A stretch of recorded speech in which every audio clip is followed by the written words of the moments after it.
Early in the morning I was awakened by bumping and sounds of movement in the bedroom, and on entering I saw my father still sound asleep in his clothes with Tahir's collar about his neck. Tahir was sitting on the floor holding his head in his hands and asking in a woeful voice where he was. I greeted him respectfully, and told him that he was still in the harbor quarter, at the house of Senmet the physician. This quieted him, and he asked for beer in the name of Ammon. I pointed out to him that he had emptied the beer jug over himself, as his robe testified.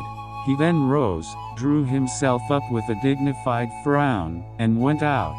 I poured water over his hands, and he bowed his bald head with a groan, bidding me pour water over that, too. Thothmes, who had also awakened, brought him a can of sour milk and a salt fish.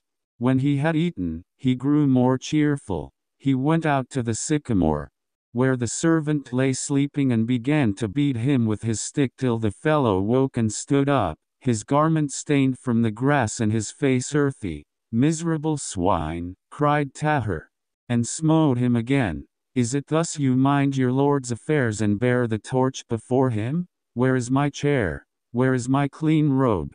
And my medicinal berries? Out of my sight, contemptible thief and swine." "I am a thief and my lord's swine," said the servant meekly. "What are my lord's commands?" Tahir gave him his orders, and he went off to look for the chair. Tahir settled himself comfortably under the sycamore, leaned against the trunk, and recited a poem concerning morning, lotus flowers, and a queen bathing in the river. And then related to us many things that boys love to hear. Kippa meanwhile awoke, lit the fire, and went into my father. We could hear her voice right out in the garden, and when my father emerged later in a clean robe, he looked sorrowful indeed. "You have a handsome son," said Tahir. "He carries himself like a prince, and his eyes are gentle as a gazelle's." Young as I was, I understood that he spoke thus to make us forget his behavior of the night before. After a while he went on, "Has your son talent? Are the eyes of his soul as open as those of his body?" Then Thothmes and I fetched our writing tablets. The royal skull surgeon, gazing abstractedly into the topmost branches of the sycamore, dictated a little poem, which I still remember. It ran thus: "Rejoice, young man, in thy youth, for the throat of age is filled with ashes and the body embalmed smiles not in the darkness of the grave."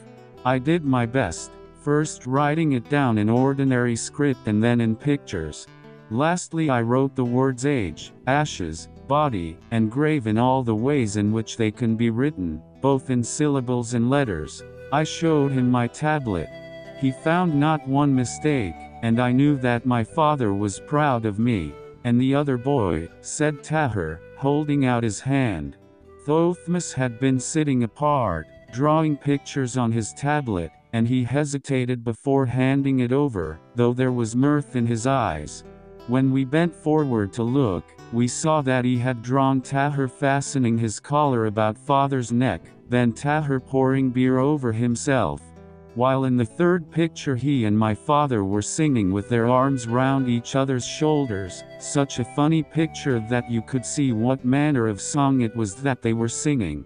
I wanted to laugh but dared not for fear that Tahir might be angry, for Thothmes had not flattered him. He had made him just as short and bald and bandy and swag-bellied as he really was.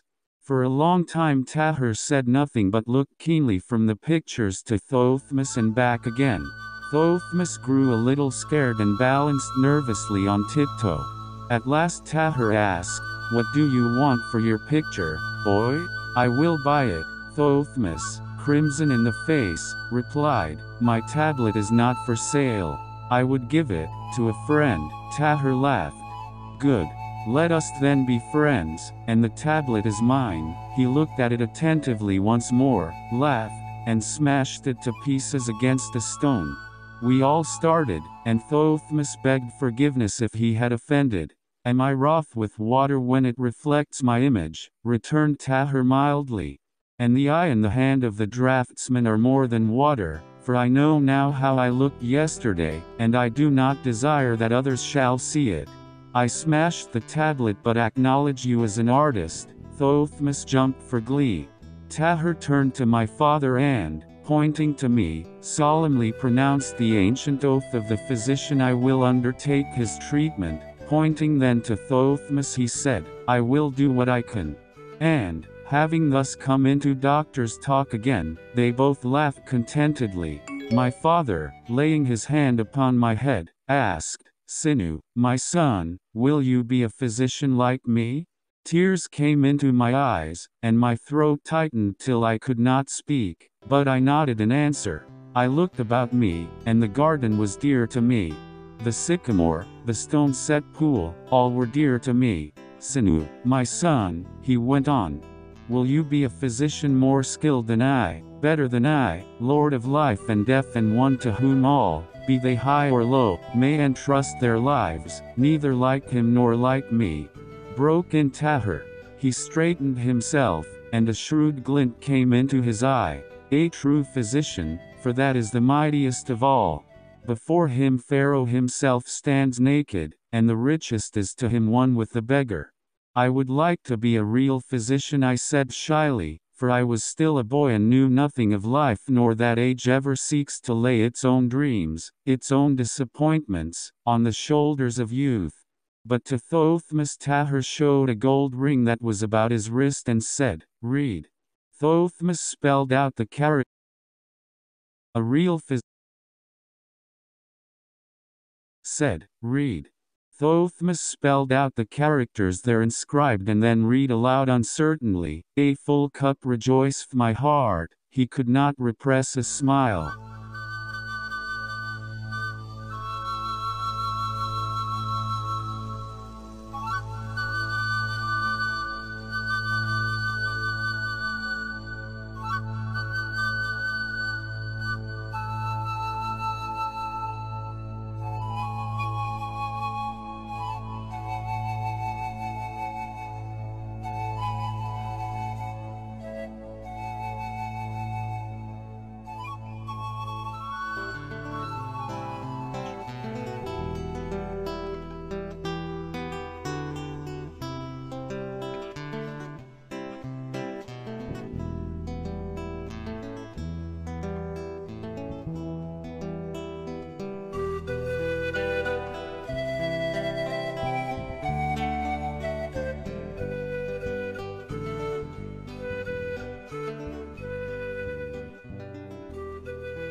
There is nothing to laugh at, you rascal, said Tahir gravely. This has nothing to do with wine. If you are to be an artist, you must demand that your cup be full. In the true artist, Ptah reveals himself, the creator, the builder. The artist is more than a reflecting pool. Art indeed may often be nothing but flattering water or a lying mirror, yet the artist is more. So let your cup never be less than full, son, and do not rest content with what men tell you. Trust rather to your own clear eyes. He promised that I should soon be summoned as a pupil to the House of Life, and that he would try to help Thothmes enter the art school and his temple, if such a thing were possible.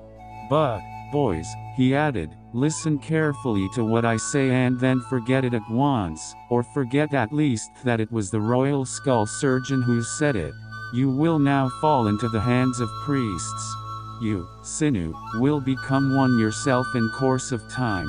Your father and I were both initiated into the lowest grade, and no one may follow the physician's calling without being so initiated.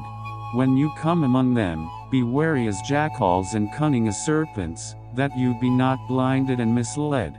But outwardly be as harmless as doves, for not until the goal is attained may a man appear as he is. Remember. We conversed further until Tahir's servant appeared with a hired chair and fresh clothes for his master. The slaves had pawned Tahir's own chair at a neighboring brothel and were still sleeping there. Tahir gave his servant authority to redeem both chair and slaves, took leave of us, assuring my father of his friendship, and returned to the fashionable quarter of the city. But next day he sent a present to Kippa, a sacred scarab carved from a precious stone, to be placed next her heart beneath a shroud at her burial. He could have given my mother no greater joy, and she forgave him everything and ceased lecturing my father Senmet upon the curse of wine. The house of life in Thebes in those days, all higher education was in the hands of the priests of Ammon, and it was not possible to study for an important post without a certificate from them. As everyone knows, the houses of life and of death had stood for untold ages within the temple walls, and also the theological schools for priests in the higher grades. That the faculties of mathematics and astronomy should be subordinate to the priesthood can be understood, but when both juridical and mercantile training were taken over, misgivings arose in the minds of the more alert among the educated classes that the priests were meddling with matters that concerned Pharaoh and the taxation department alone.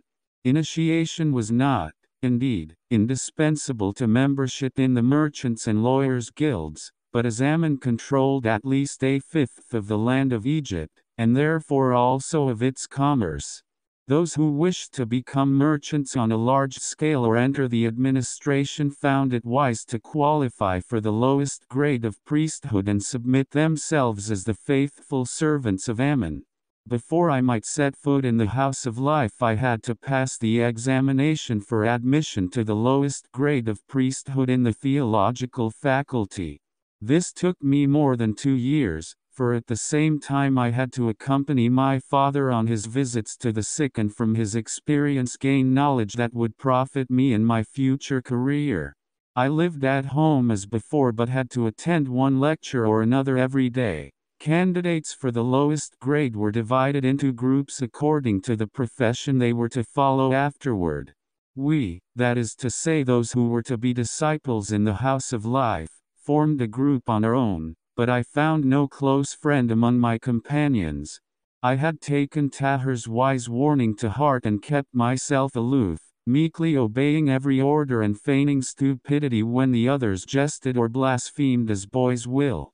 Among us were the sons of medical specialists whose advice and treatment were requited in gold. And there were with us also the sons of country doctors, often older than the rest of us, full-grown, gawky, sunburned fellows who strove to hide their shyness and addressed themselves laboriously to their tasks.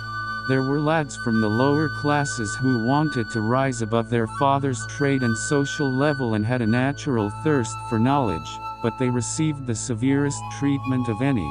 For the priests were by nature mistrustful of all who were not content with the old ways. My caution stood me in good stead, for I soon noticed that the priests had their spies and agents among us. A careless word, a spoken doubt, or a joke among friends soon came to the knowledge of the priests, and the culprit was summoned for examination and punishment. Some were flogged, and some even expelled from the house of life, which was thenceforth closed to them forever, both in Thebes and in the rest of Egypt. My ability to read and write gave me a marked advantage over many of my fellows, including some of the older ones. I considered myself ripe to enter the house of life, but my initiation was delayed. I lacked courage to ask the reason, since that would have been regarded as insubordination to Ammon. I frittered away my time in copying out texts of the dead, which were sold in the forecourts, and grew rebellious and depressed. For already many of the less talented among my fellows had begun their studies in the house of life. But under my father's direction I was to gain a better grounding than they, and I have since reflected that Ammon's priests were wise.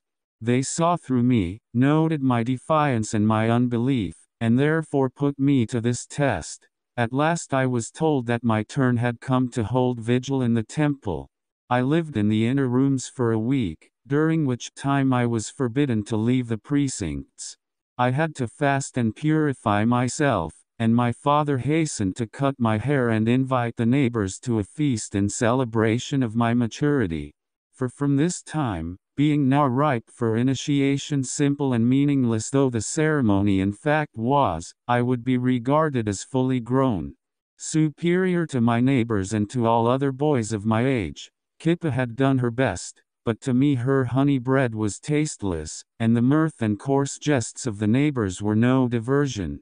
In the evening after the guests had gone, Senmut and Kippa caught my sadness, too. Senmut began to tell me the truth about my birth, Kippa prompting when his memory failed, while I gazed at the reed boat above my bed. Its blackened, broken struts made my heart ache. In all the world I had no real father and mother, but was alone beneath the stars in a great city. I was, perhaps, but a miserable foreigner in the land of Kem, or my origin a shameful secret. There was pain in my heart when I went to the temple wearing the initiation robe that Kippa, with such care and love, had made for me. There were 25 of us young men and boys who were preparing to be received into the temple. When we had bathed in the temple pool, our heads were shaved and we put on coarse clothes.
The priest appointed as our director was not so pettily meticulous as some.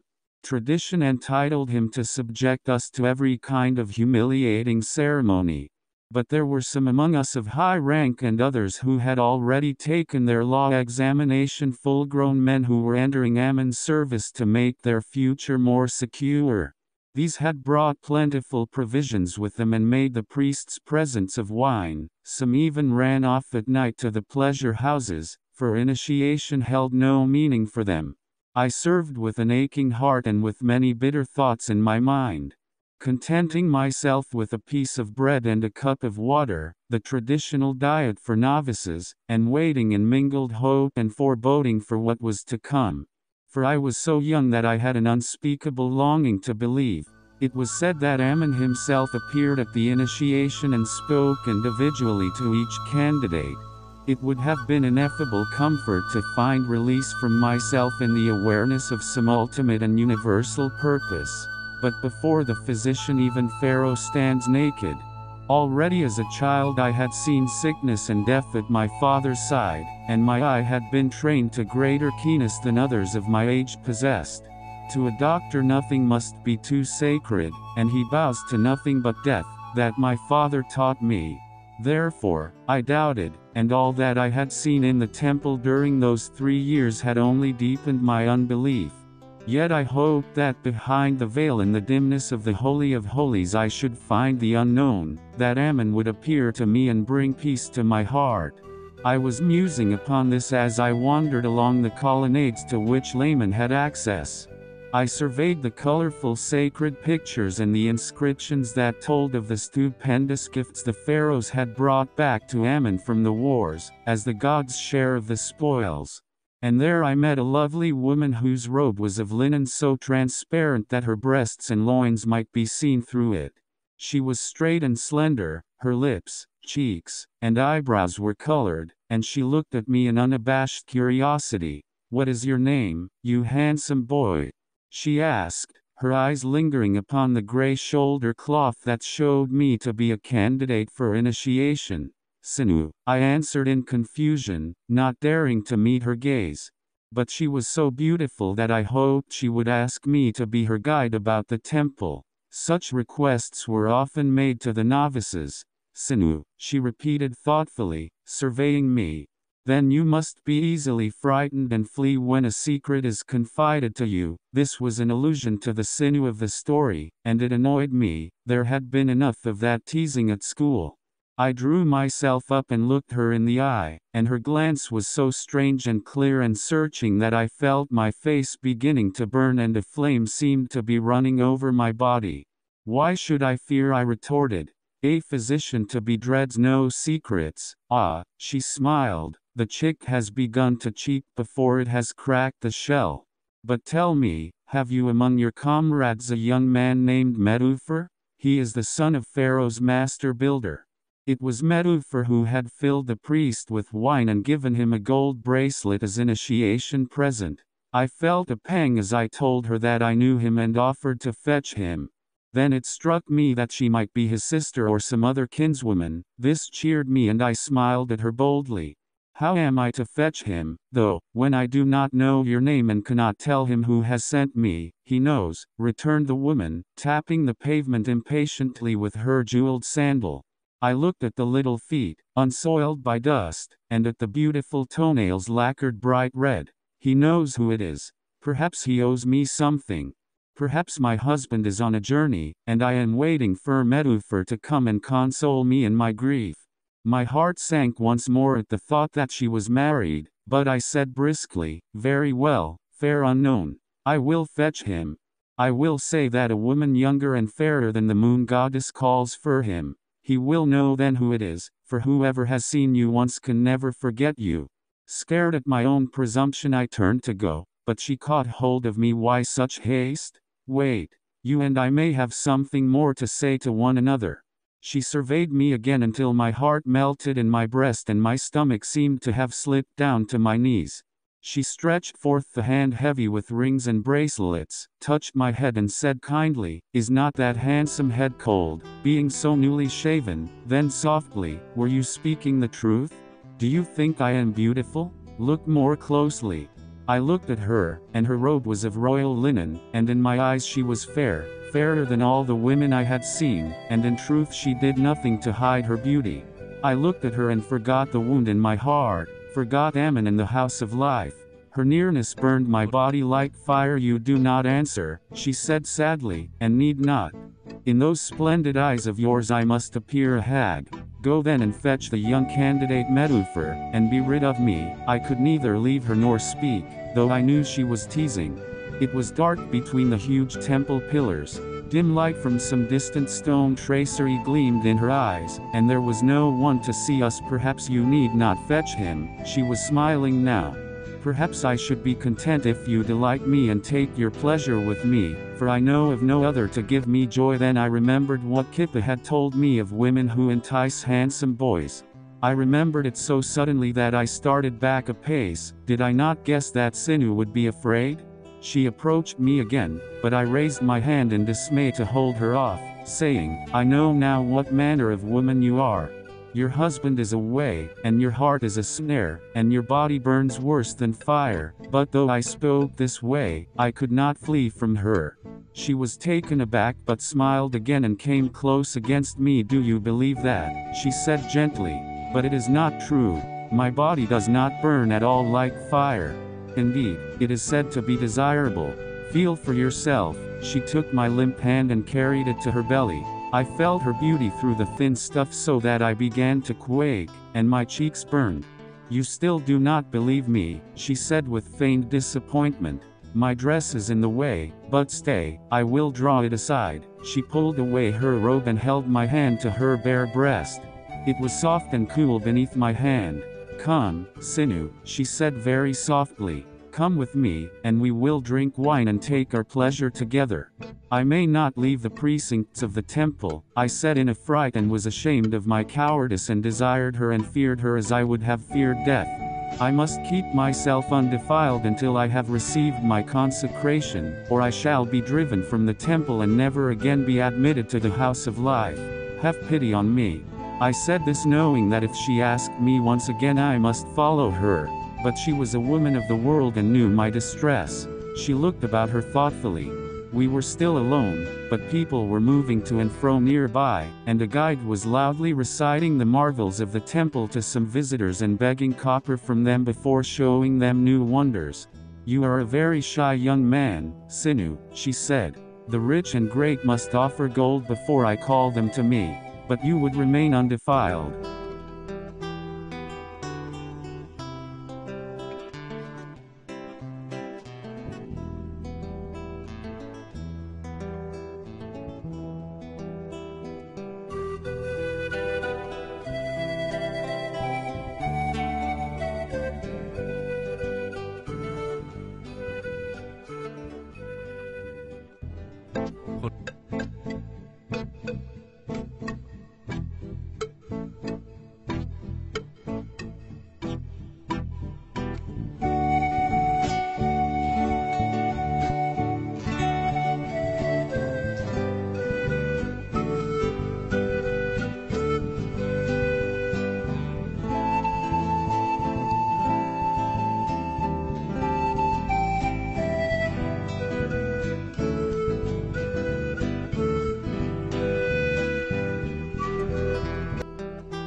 "You would like me to call Medufer," I said desperately. I knew that Medufer would never hesitate to slip out of the temple when night fell, although it was his turn to watch.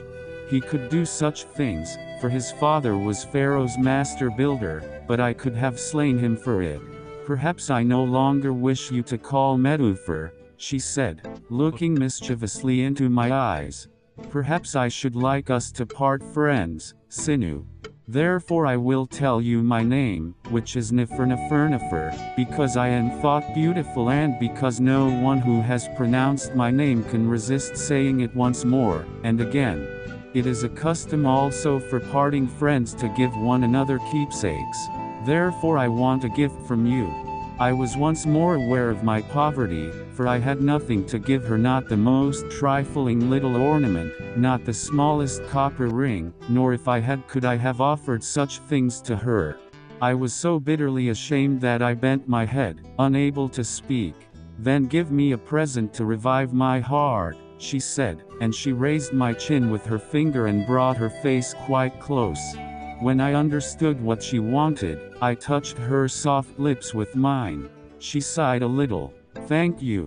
That was a beautiful gift, Sinuhe. I shall not forget it.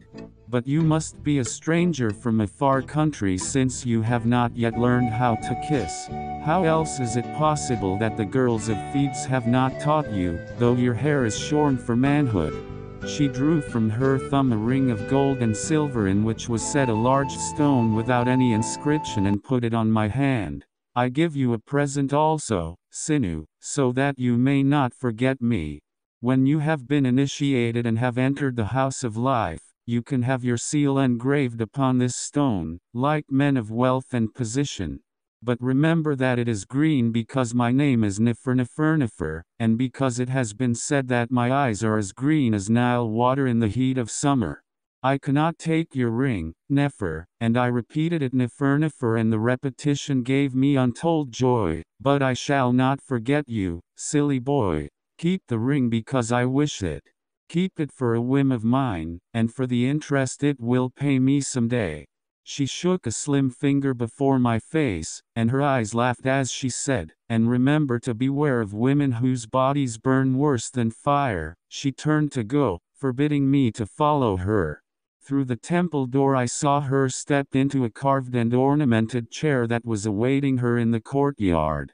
A runner went before and shouted to clear a way, the people standing 29 aside whispering and looking after her. When she had gone, I was seized with a deadly emptiness as if I had dived headfirst into a dark abyss. Medufur noticed the ring on my finger some days later.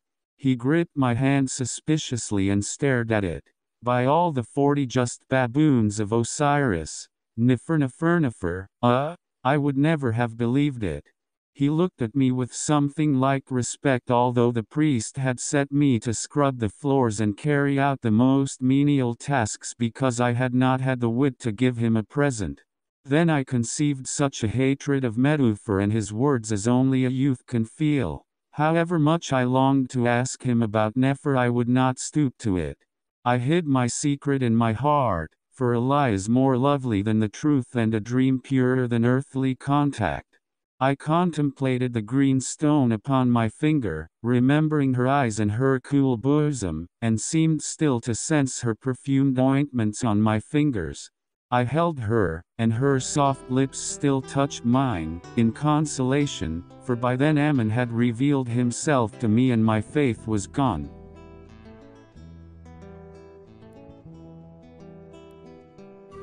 Gone?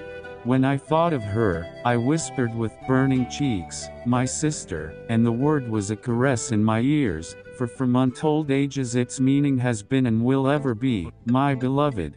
But I shall tell how Ammon revealed himself to me. On the 4th night it was my turn to watch over the peace of Ammon. There were 7 of us boys: Mata, Mose, Bek, Sinuhe, Neferu, Akmoza, and I. Mose and Beck were also candidates for the House of Life, and so I knew them but not the others. I was weak with fasting and suspense. We were in a solemn mood and walked unsmilingly after the priest, may his name perish in oblivion, as he led us to the enclosed part of the temple. Ammon's ship had sailed beyond the hills in the west, the watchmen had blown their silver horns, and the temple gates were shut. But the priest who guided us had eaten a good meal of meat from the sacrifices and fruits and sweet cakes. Oil dripped down his face, and his cheeks 30 were rosy with wine. Laughing to himself, he raised the veil and let us look into the Holy of Holies. In his alcove, which was carved out of one huge block of stone, stood Ammon. The jewels in his headdress and collar sparkled green, red, and blue like living eyes in the light of the sacred lamps. In the morning, under the direction of the priest, we were to anoint him and clothe him afresh.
For each morning he required a new robe. I had seen him before at the spring festival when he was carried out to the forecourt in his golden boat and all the people prostrated themselves before him, and when the river was at its height. I had seen him sail upon the sacred lake in his ship of cedarwood, but then as a lowly novice I had but glimpsed him at a distance. His red robe had never made so fierce an impact as now, by lamplight, in the inviolate silence of the sanctuary. Red was worn by gods and pharaohs alone, and as I gazed at his lifted face, I felt as if the very slabs of stone lay upon my breast to stifle me. "Watch and pray before the evil," said the priest, clinging to the border of the curtain, for he was unsteady on his legs. "Perchance he will call you." It is his custom to reveal himself to the postulants, addressing them by name and speaking, if they be found worthy. Hurriedly he made the holy signs, mumbled the divine name of Ammon, and pulled the veil back into place without troubling even to bow and stretch forth his hands at knee level. He went, leaving us alone in the darkness of the inner antechamber, whose stone floor struck cold to our bare feet. But when he had gone, Mose brought forth the lamp from beneath his shoulder cloth while Achmoza walked coolly into the sanctuary and fetched some of the sacred flame with which to kindle it. "We should be fools to sit in darkness," said Mose, and we felt safer, though I think we were none of us without fear. Achmoza brought out bread and meat. Mata and Nephru started throwing dice on the flagstones, calling the score so loudly as to wake the echoes in the hall. But when Achmoza had eaten, he rolled himself in his shoulder cloth and, after swearing a little at the hardness of the stones, settled down to sleep. A little later Sinuhe and Nephru lay down beside him for warmth. But I was young and I watched, though I knew that the priest had been given a jar of wine by Medufer, whom he had invited with one or two other distinguished candidates to his room, and therefore would not be coming to take us by surprise.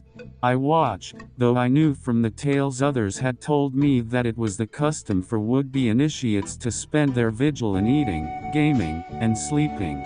My night was long. While the others slept, I was filled with devotion and aspiration, and I reflected that I had kept myself pure and fasted and obeyed all the old commandments so that Ammon might reveal himself to me. I repeated his 31 holy names and listened to every rustle with senses alert, but the temple was void and cold. With the approach of morning the veil of the sanctuary stirred in the draught, but nothing further happened. As daylight began to creep into the hall, I blew out the lamp with a heavy heart and woke my companions. Soldiers blew their horns, on the walls the guard was changed, and from the forecourts came a murmur like the rushing of distant waters. We knew that day and its work had begun. At last the priest entered in a great hurry and with him, to my surprise, Medufer. A strong reek of wine came from them. They were walking arm in arm, the priest swinging the keys of the sacred shrines in his hand. Prompted by Medufer, he gabbled off the holy formulas before greeting us. Postulants Mata, Mose, Bek, Sinuhe, Nephru, Achmoza, and Sinu. Have you watched and prayed as you were commanded, that you might be acceptable to the Most High? We have watched and prayed, we answered with one voice.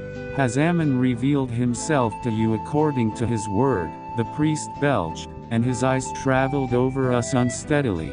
We glanced sideways at each other and hesitated.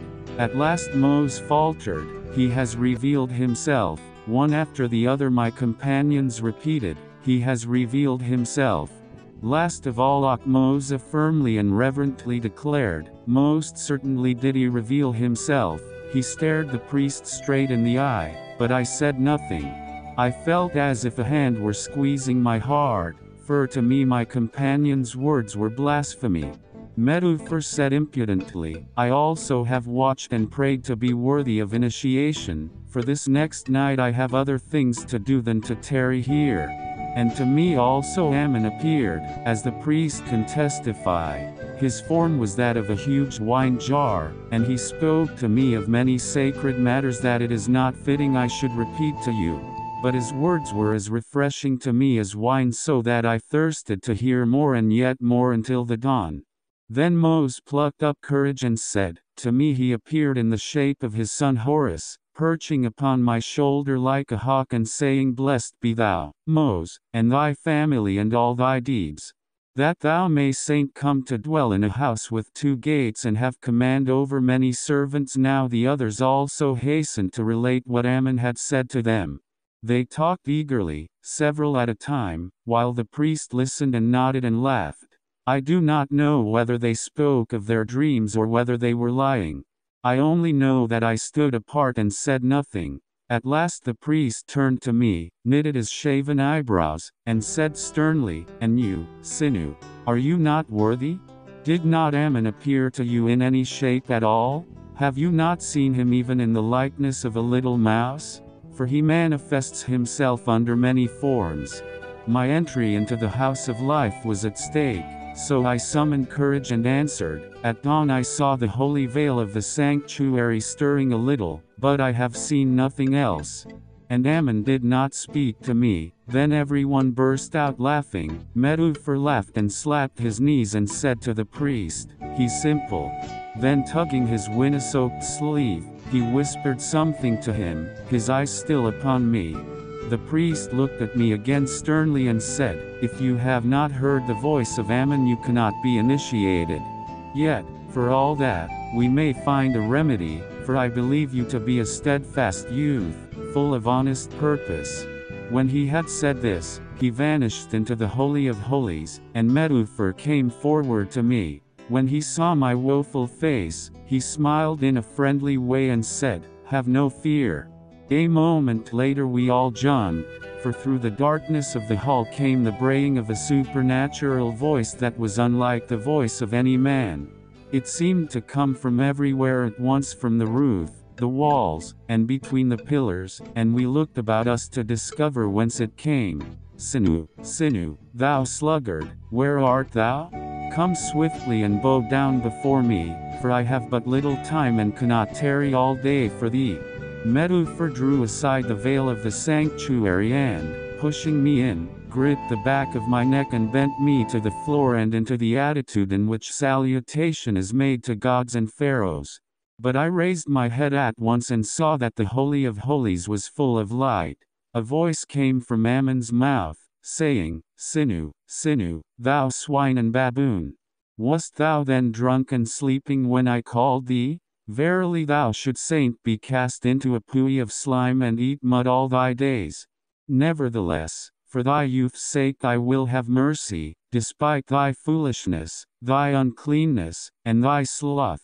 For I have compassion on those who believe in me, but all others shall be cast into the abyss of the kingdom of death. Many more things were spoken by the voice, with howls, revilings, and curses, but I no longer remember it all nor desire to remember, such was my humiliation and bitterness of spirit. For as I listened, I could detect through the superhuman reverberations the voice of the priest, and this discovery so shocked and horrified me that I could no longer give ear to it. After the voice had ceased, I remained lying before the statue of Ammon until the priest came in and kicked me aside. My companions made haste to bear incense, ointments, cosmetics, and red cloths. Each of us had a task allotted to him, and remembering mine, I went out to the forecourt to fetch a vessel of holy water and the consecrated towels for washing the god's face, hands, and feet. On my return I saw the priest spit in Ammon's face and rub it with his dirty sleeve. Then Moses and Nephru painted his lips and cheeks and eyebrows. Medufor anointed him and laughingly rubbed holy oil into the priest's face and his own. Lastly the statue was undressed to be washed and wiped as if it had befouled itself, and then a red pleated skirt and an apron were fastened round it, a cloth hung across its shoulders, and its arms thrust into sleeves. When all this had been done, the priest collected the cast-off garments and took charge of the washing water and the towels. All this was to be divided up and sold in the forecourt to wealthy travelers, the water being dispensed as a remedy for skin diseases. Then we were free to go out into the sunshine of the court, where I vomited. My brain and heart were as empty as my belly, for I no longer believed in the gods. But when the week had passed, my head was anointed with oil, and having sworn the priestly oath, I was given a certificate. On this document was the great seal of the temple of Ammon and my name, and it entitled me to enter the house of life. So we entered it, Mose, Beck, and I. Its gate was opened to us, and my name was inscribed in the book of life as my father Senmet's name had been inscribed before me and his father's name before him. But I was happy no longer.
In the House of Life, which was part of the great Temple of Ammon, the teaching was supervised nominally by the royal physicians, each in his own branch.